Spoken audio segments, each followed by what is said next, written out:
Hi, my name is Sean Anderson. I'm the pastor of Sycamore Reformed Presbyterian Church, and I've done this video way too many times.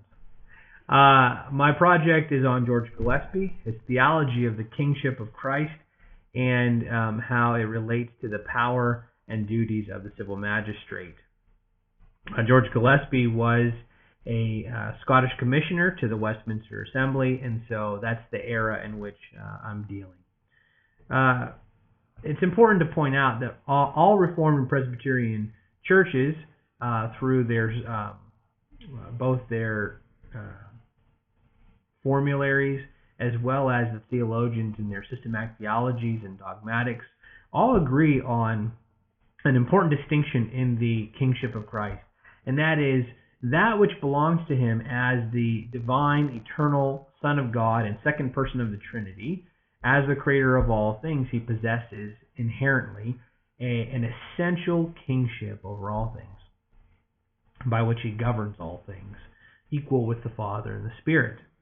And then we see in the Scriptures that he is actually given an authority, a kingship, that he has merited as the God-man, as the incarnate Messiah, and as the only mediator between God and man.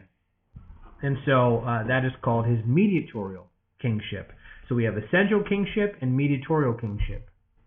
However, there have been debates then throughout the Protestant Reformation and beyond as to the extent of this mediatorial kingship.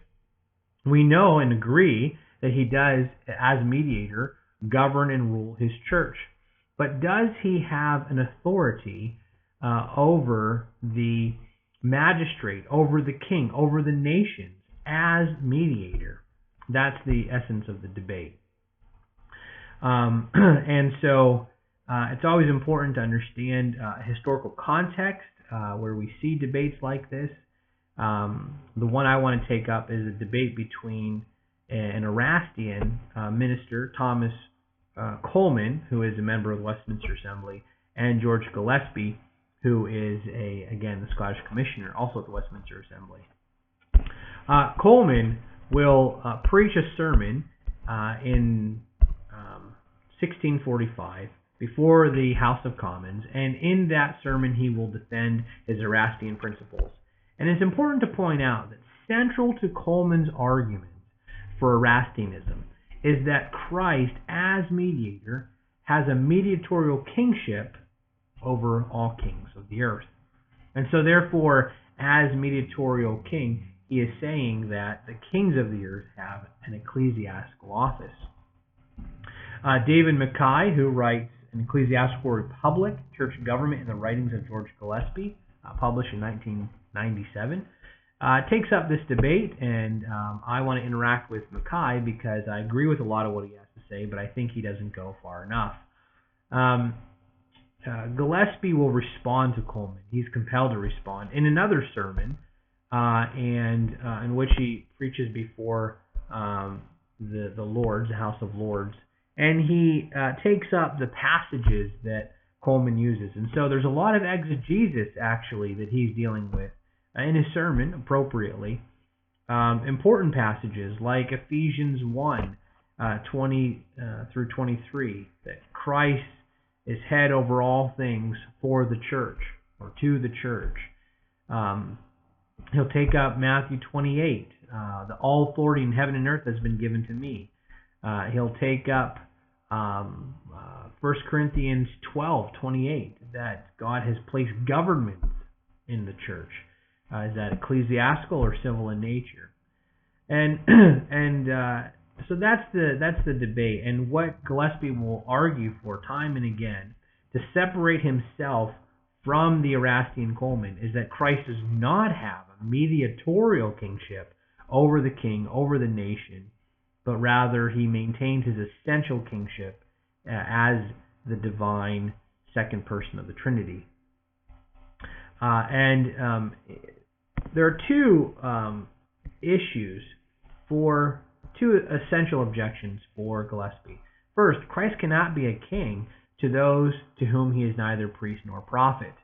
And secondly, as for Christian magistrates, where do we see a great commission given to kings like we see the great commission given to apostles?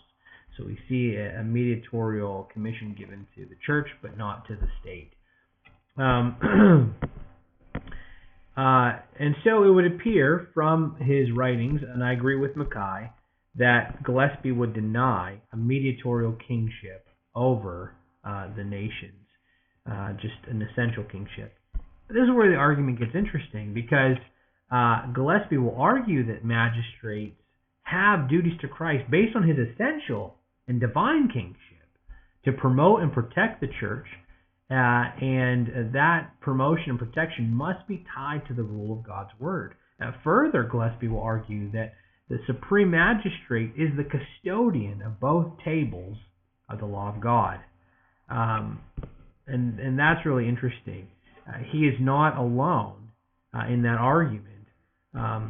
In 111 propositions concerning the ministry and government of the church, Gillespie will write the distinctions and the importance of church government against the errors of Erastianism, independency, and what's falsely called liberty of conscience. It is published in 1647 by the same assembly of the Church of Scotland that will adopt the Westminster Confession of Faith. I don't have time to get into any of the argumentation there, but in essence, he will argue for custodians of both tables of the law, that the magistrate is such. And then he also deals with this in his pamphlet, Wholesome Severity Reconciled with Liberty of Conscience. Let me say as a qualification, the pamphlet was published anonymously, and so there is some debate whether Gillespie actually did write this or not. I'll just refer you to Christopher Caldwell's excellent article defending Gillespie's authorship, both by first-hand eyewitnesses, but further by comparing it with other writings and seeing similarities. And in that work, he basically is taking up this issue, this question. Let me just grab it real quick here. The plain English of the question is this: whether the civil magistrate is keeper of both tables, whether he ought to suppress his own enemies, but not God's enemies, and preserve his own ordinances, but not Christ's ordinances, from violation. I have endeavored in the following discourse to vindicate the lawful, yea, necessary use of coercive power of the Christian magistrate in suppressing and punishing heretics and sectaries according to the degree of their offense and the church's danger shall require. Sorry, I'm reading fast.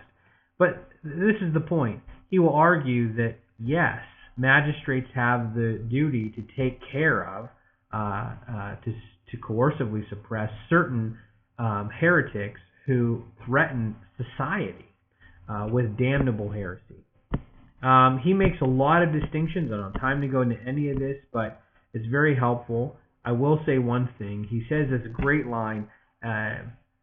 Lest it be thought that this is but the opinion of some few, let me point out that this is actually held by many Reformed churches in their public confessions of faith. He cites the Second Helvetic Confession, the French Confession, the Belgic Confession, the Synod of Dort, the Saxon Confession.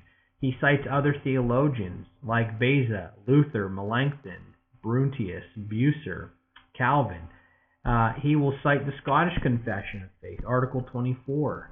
And in essence, again, what he's arguing is that the magistrate does have religious duties tied to the office, even according to his Christ's essential kingship. And so it's important then to see that it's not that he's not promoting Erastianism when saying this. In fact, he's trying to distance himself as much as he can from it. And that plays even into how we read the Confession of Faith because of some of the distinctions that he is involved in actually through his motions getting the wording changed. So that is the essence of what I'm taking up in my project, that Gillespie, while denying the mediatorial kingship of Christ over the magistrate, still says, according to his essential kingship, that the magistrate has religious duties. Thank you.